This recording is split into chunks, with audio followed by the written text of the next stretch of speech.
ರಾಜ್ಯದಲ್ಲಿ ನಾಡಿದ್ದು ಮೊದಲ ಹಂತದ ಮತದಾನ ಇರುತ್ತೆ. ಶುಕ್ರವಾರ 14 ಕ್ಷೇತ್ರಗಳಿಗೆ ಮತದಾನ ನಡೆಯುತ್ತೆ. ಸಂಜೆಗೆ ಬಹಿರಂಗ ಪ್ರಚಾರಕ್ಕೆ ತೆರೆ ಬೀಳುತ್ತೆ. ಇನ್ನೇನಿದ್ರು ಮನೆ ಮನೆಗೆ ಹೋಗಬೇಕು, ವೋಟ್ ಕೇಳಬೇಕು. ಕೊನೆಯ ದಿನ ಭರ್ಜರಿ ಪ್ರಚಾರ ನಡೆಯುತ್ತೆ. ಇವತ್ತು ಸಂಜೆಯಿಂದ ಕೇವಲ ಮನೆ ಮನೆಗೆ ಹೋಗಿ ಪ್ರಚಾರ ಮಾಡಬೇಕಾಗತ್ತೆ. 5 ವರ್ಷಕ್ಕೊಂದ್ಸಲ ಎಲ್ಲ ರಾಜಕಾರಣಿಗಳು ಮನೆಗೆ ಬರುವಂತ ಹಬ್ಬ ಇದು. ಒಂದು ವಿಧಾನಸಭಾ ಎಲೆಕ್ಷನ್, ಇನ್ನೊಂದು ಲೋಕಸಭಾ ಎಲೆಕ್ಷನ್. ಅಕ್ರಮ ತಡೆಗೆ ಚುನಾವಣಾ ಆಯೋಗ ಹದ್ದಿನ ಕಣ್ಣಿಟ್ಟಿದೆ. 14 ಕ್ಷೇತ್ರಗಳಲ್ಲಿ ಮತದಾನ ನಡೆಯುತ್ತೆ. ಮೊದಲ ಹಂತದ ಮತದಾನ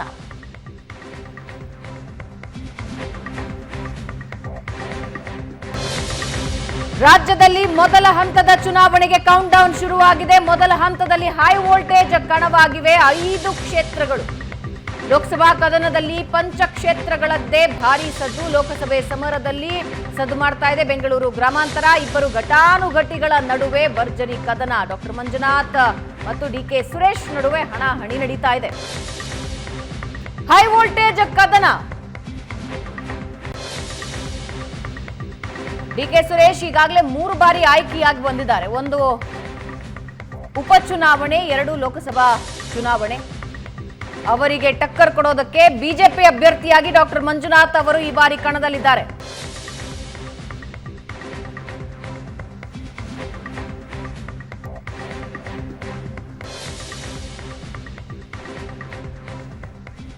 ಹಾಗಾದ್ರೆ ಲೋಕಸಭಾ ಅಖಾಡ ಬೆಂಗಳೂರು ಗ್ರಾಮಾಂತರದಲ್ಲಿ ಹೇಗಿದೆ? ಜಗದೀಶ್ ನಮ್ಮ ರಿಪೋರ್ಟರ್ ಲೈವ್ ನಲ್ಲಿ ಜಾಯ್ನ್ ಆಗ್ತಾ ಇದ್ದಾರೆ. ಜಗದೀಶ್, ಒಂದು ಅಚ್ಚರಿ, ಸರ್ಪ್ರೈಸಿಂಗ್ ಕ್ಯಾಂಡಿಡೇಟ್ ಕಾಂಗ್ರೆಸ್ನ ಪಾಲಿಗೆ ಮಂಜುನಾಥ್ ಅವರು. ಈಗಾಗಲೇ ಮಂಜುನಾಥ್ ಅವರು ಟಫ್ ಫೈಟ್ ಕೊಡ್ತಾ ಇದ್ದಾರೆ ಅನ್ನೋದು ಕ್ಷೇತ್ರದಲ್ಲಿ ಸ್ಪಷ್ಟವಾಗಿ ಕಂಡು ಬರ್ತಾ ಇದೆ. ಪ್ರೆಸೆಂಟ್ಲಿ ಏನಾಗ್ತಾ ಇದೆ ಅಂದ್ರೆ ಅಲ್ಲಿನ ಜನ, ಕ್ಷೇತ್ರದ ಜನ ಏನ್ ಹೇಳ್ತಿದ್ದಾರೆ? ಭಾವನಾ, ಏನಂತಂದ್ರೆ ಬೆಂಗಳೂರು ಗ್ರಾಮಾಂತರ ಲೋಕಸಭಾ ಕ್ಷೇತ್ರ ಏನಿದೆ, ಈ ಬಾರಿ ಏನಂತಂದ್ರೆ ಕಳೆದ 3 ಬಾರಿ ಗೆದ್ದಿದಂತ ಸುರೇಶ್ಗೆ ಟಫ್ ಕ್ಯಾಂಡಿಡೇಟ್ ಆಗಿ ಈ ಬಾರಿ ಮೈತ್ರಿ ಅಭ್ಯರ್ಥಿಯಾಗಿ ಮಂಜುನಾಥ್ ಅವರು ನಿಂತಿರುವಂತದ್ದು. ಏನಂತಂದ್ರೆ ಕಳೆದ 3 ಬಾರಿ ಏನು ಡಿಕೆ ಸುರೇಶ್ ಕ್ಷೇತ್ರದಲ್ಲಿ ಗೆದ್ದಿದ್ರು, ಆದ್ರೆ ಅವ್ರಿಗೆ ಈ ತರ ಟಫ್ ಕ್ಯಾಂಡಿಡೇಟ್ ಯಾರು ಕೂಡ ಸಿಕ್ಕಿರ್ಲಿಲ್ಲ. ಮತ್ತೆ ಅವ್ರು ಇಷ್ಟೊಂದು ಈ ಬಾರಿಯಷ್ಟು ಆ ಚುನಾವಣೆಗೆ ತಲೆನೂ ಕೆಡ್ಸ್ಕೊಂಡಿರ್ಲಿಲ್ಲ ಸುರೇಶ್ ಅವರು. ಆದ್ರೆ ಈ ಬಾರಿ ಏನಂತಂದ್ರೆ ಡಾಕ್ಟರ್ ಮಂಜುನಾಥ್ ಅವರು ಸ್ಪರ್ಧೆ ಮಾಡ್ತಿದಂಗೆನೆ ಕಾಂಗ್ರೆಸ್ನಲ್ಲೂ ಕೂಡ ಒಂದು ರೀತಿ ಭಯದ ವಾತಾವರಣ ಸೃಷ್ಟಿಯಾಗಿತ್ತು. ಮತ್ತೆ ಡಿಕೆ ಸುರೇಶ್ ಕೂಡ ಕಳೆದ 3 ಬಾರಿಗಿಂತ ಈ ಬಾರಿ ಅತಿ ಹೆಚ್ಚು ಏನೋ ಕ್ಷೇತ್ರಗಳಲ್ಲಿ ತಿರ್ಗಾಡೋದಾಗ್ಬೋದು, ಮತ್ತೆ ಮತದಾರರ ಹತ್ರ ಸೆಳೆಯುವಂತದ್ದಾಗ್ಬೋದು, ಮತ್ತೆ ಏನಂತಂದ್ರೆ ಬಿಜೆಪಿ ಹಾಗೂ JDS ನ ಕಾರ್ಯಕರ್ತರನ್ನ ಸೆಳೆಯುವಂತದ್ದಾಗ್ಬೋದು, ಇವೆಲ್ಲವನ್ನು ಮಾಡ್ತಿದ್ದಾರೆ. ಯಾಕೆ ಅಂತಂದ್ರೆ ಮಂಜುನಾಥ್ ಅವರು ರಾಜಕೀಯಕ್ಕೆ ಹೊಸದಾಗಿರೋದು, ಆದ್ರೆ ಜನರ ಬಾಯಲ್ಲಿ ಅವರು ಸದಾಕಾಲ ಇರುವಂತವ್ರು. ಯಾಕೆ ಅಂತಂದ್ರೆ ಡಾಕ್ಟರ್ ಮಂಜುನಾಥ್ ಅವರು ತುಂಬಾ ಹೆಸರು ಮಾಡಿದ್ರು. ಆ ನಿಟ್ಟಿನಲ್ಲೇ ಅವ್ರನ್ನ ಸ್ಪರ್ಧೆ ಮಾಡಕ್ಕೆ ಹೇಳಿಸಿದ್ದು. ಮಂಜು ಅವರೇ, ಡಾಕ್ಟರ್ ಮಂಜುನಾಥರ ಸ್ಟ್ರೆಂತ್ ವೀಕ್ನೆಸ್ ಏನು? ಡಿಕೆ ಸುರೇಶ್ ಅವರ ಸ್ಟ್ರೆಂತ್ ಮತ್ತು ವೀಕ್ನೆಸ್ ಏನು? ಲಾಭ ಆದರೆ ಮಂಜುನಾಥ್ ಅವರಿಗೆ ಯಾಕೆ ಲಾಭ ಆಗುತ್ತೆ? ಲಾಭ ಆದರೆ ಡಿಕೆ ಸುರೇಶ್ಗೆ ಯಾಕೆ ಲಾಭ ಆಗುತ್ತೆ? ಗ್ರೌಂಡಲ್ಲಿ ಏನು ಅಸೆಸ್ಮೆಂಟ್ ಇದೆ? ಪ್ರಶಾಂತ್ ಸರ್, ಇದು ಹೇಳೋದಾದ್ರೆ ಬೆಂಗಳೂರು ಗ್ರಾಮಾಂತರ ಲೋಕಸಭಾ ಕ್ಷೇತ್ರ ಏನಿದೆ, ಇದು ಸುಮಾರು 8 ಕ್ಷೇತ್ರಗಳನ್ನ ಹೊಂದ್ಕೊಂಡಿದೆ. ಈ 8ರಲ್ಲಿ 5 ಕ್ಷೇತ್ರಗಳು ಕಾಂಗ್ರೆಸ್ MLAಗಳು ಇರುವಂತದ್ದು. ಕಳೆದ ವಿಧಾನಸಭಾ ಕ್ಷೇತ್ರ ನಡೆದಂತ ಸಂದರ್ಭದಲ್ಲಿ ರಾಮನಗರ ಜಿಲ್ಲೆಯಲ್ಲಿ 3 ಏನೋ MLAಗಳು ಇರುವಂತದ್ದು. ಒಟ್ಟು ಹಾಗೂ ಏನು ಹಿಂಗೆ ನೋಡೋದಾದ್ರೆ ತುಮಕೂರಿನ ಕುಣಿಗಲ್ ಏನಿದೆ ಅದು ಕೂಡ ಕಾಂಗ್ರೆಸ್ನ MLA ಇದ್ದಾರೆ. ಹಾಗಾಗಿ ಹೀಗೆ ಬೆಂಗಳೂರು ಗ್ರಾಮಾಂತರ ಇನ್ನೊಂದು ಲೆಕ್ಕ ಹಾಕೋದಾದ್ರೆ ಆನೇಕಲ್ಲಲ್ಲೂ ಕೂಡ ಕಾಂಗ್ರೆಸ್ನ MLA ಇದ್ದಾರೆ. ಇದೆಲ್ಲ ನೋಡಿದ್ರೆ ಕಾಂಗ್ರೆಸ್ಗೆ ಒಂದು ಕಡೆ ಪ್ಲಸ್ ಇತ್ತು.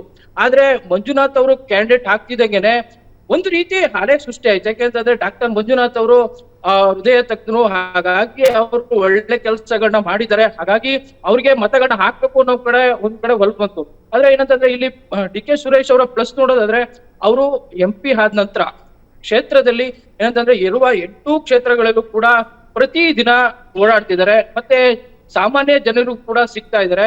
ಮತ್ತೆ ಪಂಚಾಯಿತಿ ವೈದ್ಯರು ಕೂಡ ಸಭೆಗಳು ನಡೆದ್ರೆ ಆ ಸಭೆಗಳನ್ನು ಕೂಡ ಅವರು ಸಭೆಗಳಿಗೂ ಕೂಡ ಭಾಗಿಯಾಗ್ತಿದ್ದಾರೆ. ಮತ್ತೆ ಏನೇನ್ ಸಮಸ್ಯೆಗಳಿದೆ, ಆ ಸಮಸ್ಯೆಗಳನ್ನ ಏನ್ ಮಾಡ್ಬೋದು, ಮತ್ತೆ ನೀರಿನ ಸಮಸ್ಯೆ ಏನಿದೆ, ಈ ರೀತಿ ಹಲವಾರು ಸಮಸ್ಯೆಗಳಿಗೆ ಇವರು ಕೈ ಜೋಡಿಸ್ತಾ ಇರುವಂತದ್ದು. ಮತ್ತೆ ಸ್ಥಳೀಯವಾಗಿ ಕೆಲಸಗಳನ್ನ ಮಾಡ್ತಾ ಇದ್ದಾರೆ. ಹಾಗಾಗಿ ಸುರೇಶ್ MP ಆದ ನಂತರ ಈ ತರ MP ಕೂಡ ಕೆಲಸ ಮಾಡ್ತಾರೆ ಅನ್ನೋ ಕೂಡ ಬೆಂಗಳೂರು ಗ್ರಾಮಾಂತರ ಗೊತ್ತಾಗಿತ್ತು. ಯಾಕೆಂತಂದ್ರೆ ಇಲ್ಲಿವರೆಗೂ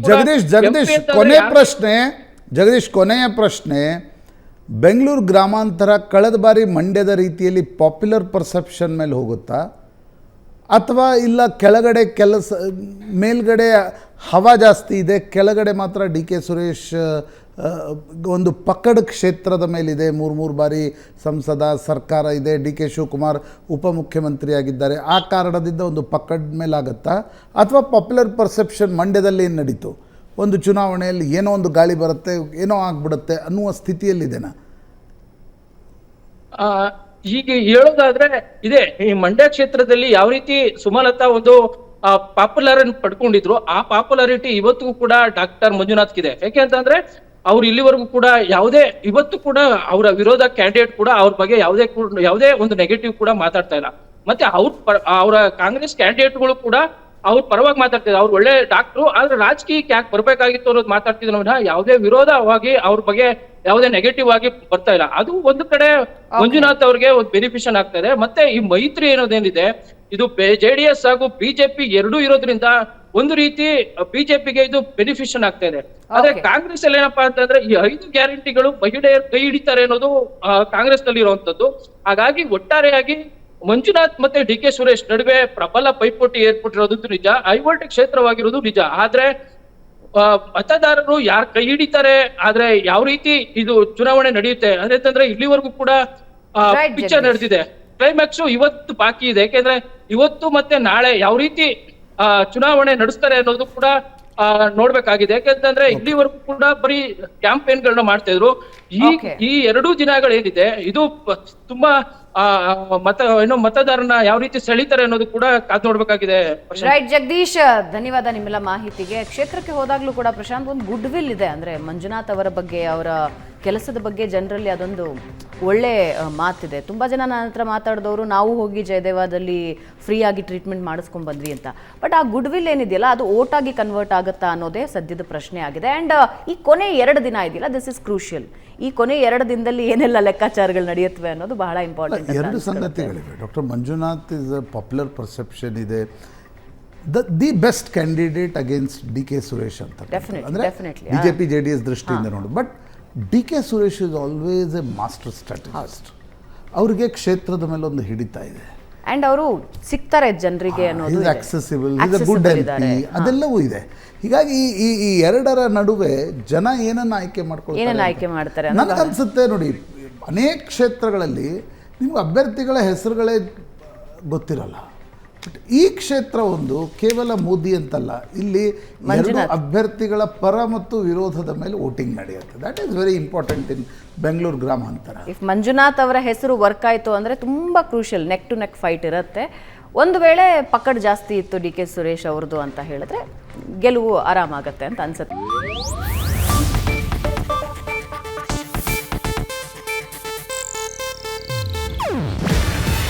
ಇದು ಏಷ್ಯಾನೆಟ್ ನ್ಯೂಸ್ ನೆಟ್ವರ್ಕ್ ಪ್ರಸ್ತುತಿ. ನೀವು ನೋಡ್ತಿದ್ದೀರಾ ಏಷ್ಯಾನೆಟ್ ಸುವರ್ಣ ನ್ಯೂಸ್.